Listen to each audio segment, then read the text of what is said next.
Hello friends, welcome to GRP சமையல். இன்றைக்கி நம்ம பார்க்க போகிற ரெசிபி மோத்திச்சூர் லட்டு. இது ரொம்ப ஈஸியாக செஞ்சிடலாங்க. இதுக்கு பூந்தி கரண்டி எதுவும் தேவையில்லை. ஒரு ஸ்பூனை யூஸ் பண்ணி தான் செய்ய போகிறோம். வாங்க எப்படி ஈஸியாக செய்யலாம் அப்படிங்கிறத பார்க்கலாம். இப்போ ஒரு மிக்சிங் பவுல் எடுத்துருக்கிறேன். அதில் 1 டம்ளர் அளவுக்கு கடலை மாவை சேர்த்துக்கிறேன். அதை கொஞ்சம் சலித்து சேர்த்துக்கலாம். அப்படின்னா தான் நம்ம மாவு கரைக்கிறப்போ கட்டிகள் எதுவும் இல்லாமல் ஈஸியாக கரைக்க முடியும்.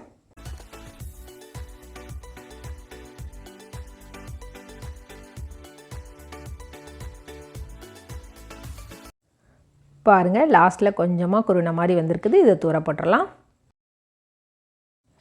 இப்போ கடலை மாவில் கொஞ்சம் கொஞ்சமாக தண்ணி சேர்த்து கரைச்சிக்கிறேன்.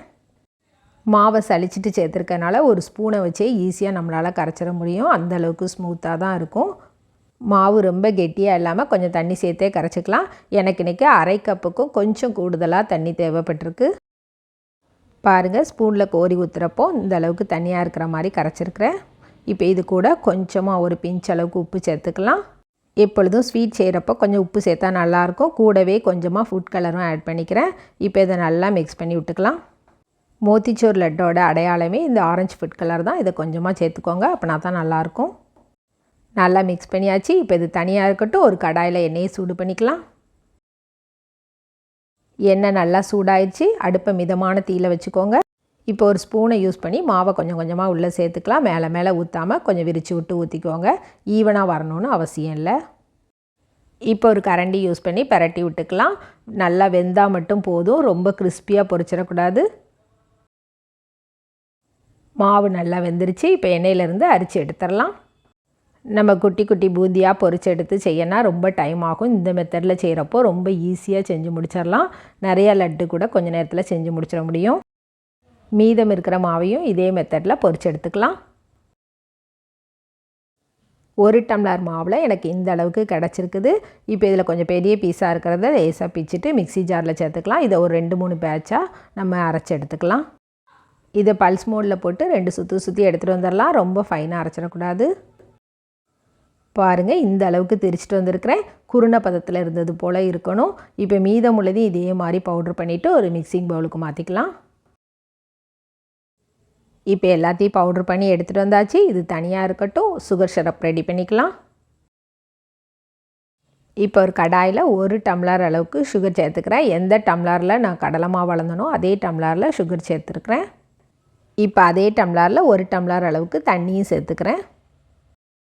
இப்போ அடுப்பை ஆன் பண்ணிக்கலாம்.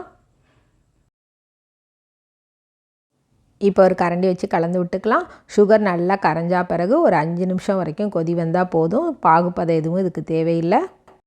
இப்போ இதுலேயும் ஒரு பிஞ்ச் அளவுக்கு ஃபுட் கலர் சேர்த்துக்கிறேன். இப்போ இதில் கொஞ்சமாக ஏலக்காய் பவுட்ரு சேர்த்துக்கிறேன். உங்களுக்கு ஏலக்காய் ஃப்ளேவர் நல்லா பிடிக்கும்னா கூடுதலாகவே சேர்த்துக்கோங்க. எங்கள் வீட்டில் அவ்வளோவா பிடிக்காதனால நான் கொஞ்சமாக சேர்த்துருக்குறேன். சுகர் நல்லா கொதிக்க ஆரம்பிச்சிருச்சு. இப்போ 2 ஸ்பூன் அளவுக்கு நெய் சேர்த்துக்கிறேன். நெய் சேர்த்தா லட்டு ரொம்ப ரொம்ப சூப்பராக இருக்கும். 5 நிமிஷம் கொதி வந்துருச்சு. இப்போ ஒரு ஸ்பூனில் எடுத்து அதில் லேசாக விரல்களில் தொட்டு பார்த்தா லைட்டாக பிசு பிசுப்பு தன்மை இருக்கணும். அந்தளவுக்கு வந்தால் போதும். இப்போ இந்த ஸ்டேஜில் பவுட்ரு பண்ணி வச்சுருக்கிற பூந்தியை உள்ளே சேர்த்துக்கலாம்.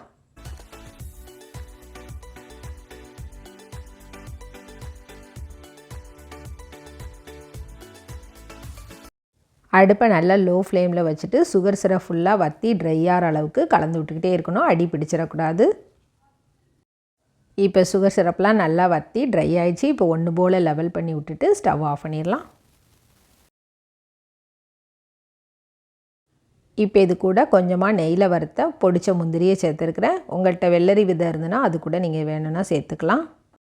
இது அப்படியே கொஞ்சம் நேரம் ஆற விட்டுறலாம். அப்படின்னா தான் மீதம் இருக்கிற சிரப்பையும் நல்லா அப்சர்வ் பண்ணி பெர்ஃபெக்டாக ரெடி ஆகும். இப்போ நல்லா ஆறிடுச்சு. முந்திரி சேர்த்துருக்கிறதுனால நல்லா எல்லாத்துலேயும் கலக்கிற மாதிரி மிக்ஸ் பண்ணி விட்டுக்கலாம். நல்லா கலந்து விட்டாச்சு. இப்போ லட்டு பிடிக்க ஆரம்பிக்கலாம். உங்களுக்கு லட்டு எந்த சைஸில் வேணும்னு நினைக்கிறீங்களோ அந்த சைஸில் பிடிச்சிக்கலாம். பாருங்கள், லட்டு நல்லா பெர்ஃபெக்டாக ரெடி ஆயிடுச்சு. இந்த மெத்தடை யூஸ் பண்ணி செய்கிறப்போ நீங்கள் கொஞ்சம் நேரத்துலேயே அதிக லட்டுக்கள் செஞ்சு முடிக்க முடியும். ஃபெஸ்டிவல் டைமில் இந்த மாதிரி செஞ்சு அசத்தலாம். இப்போ இது போலவே எல்லா லட்டுக்களையும் பிடிச்சு எடுத்துக்கலாம்.